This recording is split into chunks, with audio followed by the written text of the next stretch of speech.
বাংলাদেশ সফরে আসবে Zimbabwe cricket দল। আসন্ন এই সিরিজের জন্য ক্রিকেটারদের ফিটনেস পরখ করছে টিম ম্যানেজমেন্ট। জিম্বাবুয়ে সিরিজের আগে ক্রিকেটারদের প্রস্তুতির প্রথম পর্ব হিসেবে আজ বঙ্গবন্ধু স্টেডিয়ামে ১৬০০ মিটার দৌড়েছেন জাতীয় দলের বিবেচনায় থাকা প্রায় ৩৫ ক্রিকেটার। এই ফিজিক্যাল পারফরমেন্স অ্যাসেসমেন্টে অংশ নেননি তামিম ইকবাল, সাকিব আল হাসান, তাসকিন আহমেদের মতো তারকারা। সিরিজের আগে প্রস্তুতি পর্ব এতদিন মিরপুর হলেও এবার হয়েছে বঙ্গবন্ধু স্টেডিয়ামে। মূলত টানা খেলা থাকার কারণে মিরপুরে মাঠের ঘাস বড় হয়েছে, তাই স্বাভাবিকভাবে সেখানে দৌড়ানো ক্রিকেটারদের জন্য কষ্টের। তাই বঙ্গবন্ধু স্টেডিয়ামের অ্যাথলেটিক্স ট্র্যাককে বেছে নিয়েছে বিসিবি।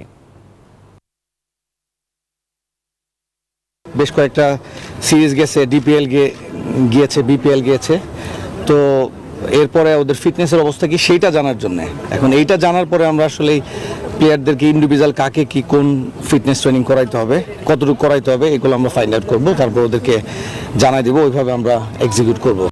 বিকাশে কম খরচে ক্যাশ আউটের লিমিট বেড়ে ৫০,০০০, প্রিয় এজেন্টও ২টা।